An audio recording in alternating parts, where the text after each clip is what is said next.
नमस्ते दोस्तों। Rajasthan winners academy के प्लेटफॉर्म पर मैं आप सभी का हार्दिक स्वागत करता हूं। अभिनंदन है आप सभी दोस्तों का। मैं हार्दिक अनंत गहराइयों से आप सभी विद्यार्थियों का अभिनंदन करता हूं। आज हम लोग राजस्थान जीके के क्वेश्चनों के बारे में चर्चा करेंगे जो रिसेंट के एग्ज़ाम हुए हैं, पटवारी, वीडियो, फोर्थ ग्रेड और आगामी जो एग्ज़ाम है एलडीसी हो गया, ईओआरओ हो गया, जो भी एग्ज़ाम है उनके जो क्वेश्चन आए हुए हैं उनके बारे में हम लोग चर्चा करेंगे। कर्मचारी चयन बोर्ड किस तरह के क्वेश्चन पूछ रहा है, कहाँ से, कौन से सोर्स फॉलो कर रहा है, कौन सी राजस्थान अध्ययन की कौन सी बुक से क्वेश्चन आ रहे हैं, हम वन बाय वन करके हर एक क्वेश्चन का डेप्थ से एनालिसिस करेंगे। मैं आशा और उम्मीद के साथ ये आपसे वादा करता हूँ कि हम लोग हर एक क्वेश्चन को बारीकी से देखेंगे और डिटेल से चर्चा करेंगे। मैं आशा करता हूँ कि आप सभी जो विद्यार्थी है उनकी जो पढ़ाई है वो अच्छी चल रही होगी। आप सभी अपने जीवन में आनंदित, उत्साहित और मोटिवेट होकर अपने जो लक्ष्य है उसकी ओर उन्मुख हो रहे होंगे। इसी तरह आप पढ़ते रहें, मेहनत करते रहें, एक दिन सफलता आपके कदम चूमेगी। अपने माता पिता का नाम रोशन करना है। तो चलते हैं, शुरुआत करते हैं पहले क्वेश्चन से। पहला क्वेश्चन है, निम्नलिखित में से कौन शेखावटी ख्याल के विख्यात कलाकार थे? यानी जो शेखावटी ख्याल है उसके विख्यात कलाकार कौन थे? क्या उगमराज थे, क्या जयदयाल सोनी थे, क्या नानूराम थे, क्या लच्छीराम थे? तो जो शेखावटी ख्याल है इसे चिड़ावी ख्याल भी कहते हैं। अभी वीडियो का एग्जाम हुआ था उसमें ये क्वेश्चन आया था, चिड़ावी ख्याल के प्रसिद्ध कलाकार कौन है? तो इसे चिड़ावी ख्याल भी कहते हैं। इसके जो प्रसिद्ध कलाकार है वो है नानूराम। नानूराम के साथ में दूलिया राणा भी है।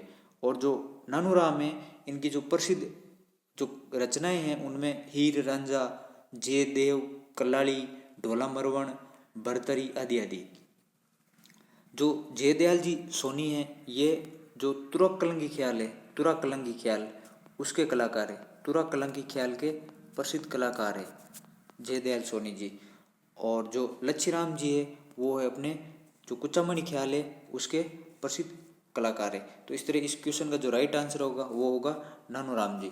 नानूराम है वो शेखावटी ख्याल या चिड़ावी ख्याल के प्रसिद्ध कलाकार है। चलते हैं नेक्स्ट क्वेश्चन पे। नेक्स्ट क्वेश्चन है, राजस्थान के जनजातीय समुदायों के प्रचलित लोक कला जिसमें सुई जैसे औजार से सजावट के लिए त्वचा में काले रंग को डाला जाता उसे क्या कहते हैं? यानी जो जनजातीय समुदाय है उनमें ये जो लोक कला है उसको क्या कहते हैं? क्या इसे कावड़ कहते हैं, क्या इसे व्हील कहते हैं, क्या इसे मांडना कहते हैं, क्या इसे गोदना कहते हैं? तो इसे गोदना कहते हैं। यानी जनजातीय समुदाय में गोदना की जो परंपरा है वो प्रचलित है। मांडना एक लोक कला है, व्हील है वो पश्चिमी राजस्थान में प्रचलित लोक कला है। कावड़ है वो बसी चित्तौड़गढ़ की प्रसिद्ध है, कास्ट कला के लिए जानी जाती है। जो सुथार जाति के लोग हैं वो कास्ट कला के लिए प्रसिद्ध है। तो इस तरह इस क्वेश्चन का जो राइट आंसर होगा वो होगा गोदना। चलते हैं नेक्स्ट क्वेश्चन पे। नेक्स्ट क्वेश्चन है, मांगी बाई और जो लक्ष्मण दास कामड़ है वो निम्नलिखित में से किस लोक नृत्य के प्रसिद्ध कलाकार है? क्या बम नृत्य के हैं, क्या तेरे ताली के हैं, क्या घूमर के हैं, क्या भवई के हैं? तो जो मांगी बाई और लक्ष्मण दास है वो तेरे ताली नृत्य के प्रसिद्ध कलाकार है। तेरे ताली नृत्य वो रामदेव जी की आराधना में किया जाता है। इसमें तेरे मंजीरे होते हैं और रामदेव जी की आराधना में तेरे ताली नृत्य कामड़ जाति की महिलाओं द्वारा किया जाता है। तो इस तरह इस क्वेश्चन का जो राइट आंसर होगा वो होगा तेरे ताली नृत्य। घूमर अपना जो राष्ट्रीय नृत्य है वो घूमर है। और बम है वो अलवर भरतपुर में बसंत जो ऋतु है उसके उपलक्ष्य में बम एक बड़ा नगाड़ा होता है उसको पीट पीट के बजाया जाता है अलवर भरतपुर में, यानी अपना अलवर और भरतपुर क्षेत्र में। तो इस तरह इस क्वेश्चन का राइट आंसर होगा तेरे ताली नृत्य। चलते हैं नेक्स्ट क्वेश्चन पे। नेक्स्ट क्वेश्चन है, राजस्थान में गर्मियों के दौरान चलने वाली गर्म, शुष्क और धूलभरी हवाओं के लिए निम्नलिखित में से किस शब्द का प्रयोग किया जाता है? निम्न में से उपयुक्त यानी कथन का आप चयन करना है। तो क्या माउट होती है, क्या कोटाबेटिक होती है, क्या लू होती है, क्या मानसून होता है? तो जो माउट है वो तो शीतकालीन वर्षा है उसे माउट कहते हैं। और गोल्डन ड्रॉप्स भी कहते हैं क्योंकि ये गेहूँ और चना के लिए बहुत ही फायदेमंद होती है।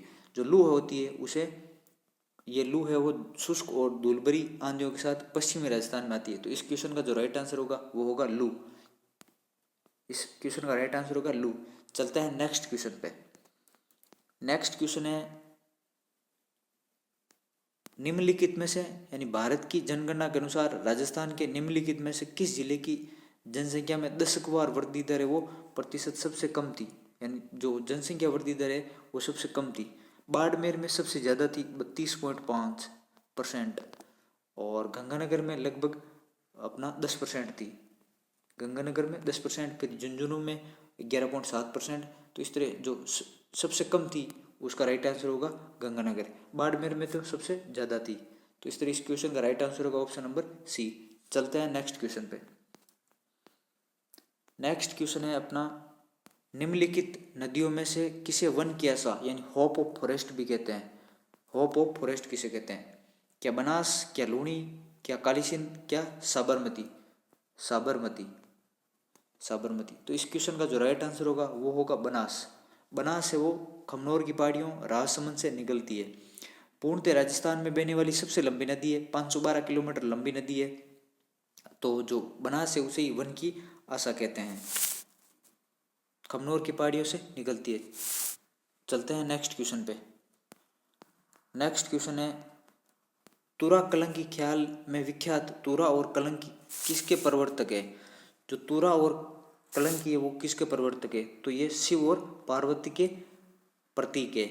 इसमें जो हिंदू संत है वो तुकनीर थे और जो मुस्लिम संत है वो शाह अली थे। इसमें जो प्रमुख कलाकार है वो चेतराम, हमीद बेग, जयदयाल सोनी, ये मुख्यतः चित्तौड़गढ़, गोसुंडा, निम्बड़ा इस क्षेत्र में प्रचलित है। तो इस तरह इस क्वेश्चन का राइट आंसर होगा ऑप्शन नंबर बी। चलते हैं नेक्स्ट क्वेश्चन पे।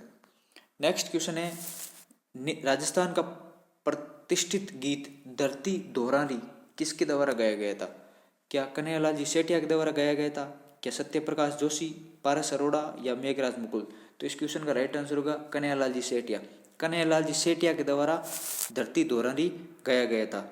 तो कन्हैयालाल सेठिया की प्रथम रचना है वो वन फूल थी, 1941 में गाई गई थी। और जो लिल्टांस है ये भी इनकी रचना है, धरती दोहरानी। और लिल्टांस के लिए साहित्य अकादमी पुरस्कार भी मिल रखा है। पीतल पातल भी इनकी रचना थी। प्रथम रचना वो वन फूल थी 1941 में। और जो अभी वीडियो के एग्जाम में पूछा था, गिर ऊंचा गढ़ धड़ा, गिर ऊंचा ऊंचा गड्ढा, ये अपने लक्ष्मी कुमारी चुंडावत जी की रचना थी। और जो सेनानी है वो मेघराज मुकुल की थी, यानी सिर काट दियो सतराणी, यानी जो प्रचलित रचना सेनानी यानी चुंडावत मांगी सेनानी सिर काट दे दियो सतराणी। तो ये प्रचलित रचना सेनानी है वो मेघराजी मुकुल की। तो इस तरह इस क्वेश्चन का राइट आंसर होगा ऑप्शन नंबर ए है वो धरती दोहरानी, कन्हैयालाल जी सेठिया की रचना है। चलता है नेक्स्ट क्वेश्चन पे। नेक्स्ट क्वेश्चन है निम्नलिखित में से किस झील को डेबर झील भी कहते हैं? यानी डेबर झील के नाम से कौन सी झील है वो विख्यात है? तो जो अपनी डेबर झील के नाम से वो राजसमंद झील है उसे डेबर झील कहते हैं। राजसमंद झील को ही डेबर झील कहते हैं। राजसमंद झील को क्या कहते हैं? डेबर झील कहते हैं। इसका निर्माण है वो राज सिंह जी ने 1685 से 91 के दौरान कराया था। गोमती नदी को रोक के कराया था। और यहाँ पे सबसे बड़ा है वो बाबा का मगरा और सबसे छोटा वो टापू है प्यारी भी है। यहाँ पे 7 टापू है। मीणा और भील जनजाति निवास करते हैं। पिछोला झील उदयपुर में, पुष्कर झील अजमेर में, जयसमंद उदयपुर में। इस तरह इस क्वेश्चन का जो राइट आंसर होगा वो होगा ऑप्शन नंबर डी। चलते हैं नेक्स्ट क्वेश्चन पे। नेक्स्ट क्वेश्चन है निम्नलिखित में से किसने राजस्थान के कोटा में 1857 की क्रांति का नेतृत्व किया था? हरदयाल सिंह जी, मेहराब खान, राम गोपाल सिंह खरवा और कुशल सिंह।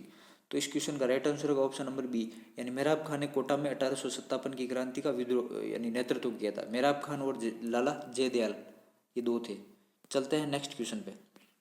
नेक्स्ट क्वेश्चन है महाराणा सांगा द्वारा निर्मित विजय स्तंभ निम्नलिखित में से किस किले में स्थित है? यानी विजय स्तंभ है वो चित्तौड़गढ़ में या जूनागढ़ में या जयगढ़ में या कुंभलगढ़ में? तो विजय स्तंभ है वो चित्तौड़गढ़ में स्थित है। चित्तौड़गढ़ का निर्माण है वो महाराणा कुंभा ने सारंगपुर विजय के उपलक्ष्य में यानी 1440 से 1448 ईस्वी के बीच में करवाया था। ये 9 मंजिला इमारत है और 157 इसमें सीढ़ियाँ हैं। नौपा पामा पूंजा इसके वास्तुकार थे। ये पहली इमारत है जिस पर 1 अगस्त 1949 को 15 अगस्त 1949 को 1 रुपये का डाक टिकट जारी हुआ था। इसे कुंभा की यानी ये कीर्ति का बखान करती है, इसलिए इसे कीर्ति स्तंभ भी कहते हैं। जयगढ़ है वो जयपुर में स्थित है, जूनागढ़ बीकानेर में है और कुंभलगढ़ है वो राजसमंद में। तो इस तरह इस क्वेश्चन का राइट आंसर होगा ऑप्शन नंबर ए, चित्तौड़गढ़ में विजय स्तंभ स्थित है। चलते हैं नेक्स्ट क्वेश्चन पे। नेक्स्ट क्वेश्चन है स्त्रियों का आभूषण नेवरी शरीर के किस भाग पर पहना जाता है? यानी नेवरी के हाथ में, क्या पैर में, क्या गले में, क्या सिर में? तो नेवरी वो पाँव में पहना जाता है, यानी पैर का आभूषण है नेवरी। नेवरी हो गया, रिमजोड़ हो गया, हीरानामी हो गया, ये पैर के हैं। हाथ में दामना अरसी है, सिर पर बोरला रकड़ी हो गया, गले में आड़ टूसी हो गया। तो इस तरह नेवरी है वो पाँव का आभूषण है, नेवरी है वो पाँव का आभूषण है। चलते हैं नेक्स्ट क्वेश्चन पे। नेक्स्ट क्वेश्चन है आमेर के किस शासक को अकबर ने फरजंद की उपाधि दी थी? क्या भारमल को दी थी, क्या भगवंत दास को दी थी, क्या मानसिंह को दी थी, क्या मिर्जा राजा जयसिंह को दी थी? तो मानसिंह जी है उनको मिर्जा राजा की उपाधि, मिर्जा राजा और फरजंद की दोनों उपाधि दी थी। इन्होंने शिला देवी का मंदिर बनाया था, मीनाकारी इनके समय ही आई थी। तो इस तरह इस क्वेश्चन का राइट आंसर होगा ऑप्शन नंबर सी, यानी मानसिंह जी फरजंद की उपाधि दी गई थी। भीलवाड़ा में 1944 में किसने महिला आश्रम की स्थापना की थी? क्या नारायणी देवी वर्मा ने की थी, क्या अंजना देवी चौधरी ने की थी, क्या रत्ना शास्त्री ने की थी, क्या शांता त्रिवेदी ने की थी? तो जो भीलवाड़ा में 1944 में महिला आश्रम है उसकी स्थापना है वो नारायणी देवी वर्मा ने की थी। जो शांता त्रिवेदी उन्होंने राजस्थान जो महिला परिषद है उसकी स्थापना 1947 में उदयपुर में की थी। रत्ना शास्त्री शांता कुटीर जो विद्यालय उसके नाम से टोंक में उनकी स्थापना की गई थी। अंजना देवी चौधरी है वो स्वतंत्रताकालीन जो गिरफ्तार होने वाली राजस्थान की पहली महिला वो अंजना देवी चौधरी थी, रामनारायण जी की धर्मपत्नी थी। तो इस तरह इस क्वेश्चन का राइट आंसर होगा ऑप्शन नंबर ए। इस क्वेश्चन का आंसर होगा वो ऑप्शन नंबर ए होगा। चलते हैं नेक्स्ट क्वेश्चन पे। नेक्स्ट क्वेश्चन है जोधपुरा सभ्यता किस नदी के तट पर स्थित है? यानी जोधपुरा सभ्यता वो कौन सी नदी के तट पर स्थित है? तो जोधपुरा वो साबी नदी के तट पर स्थित है।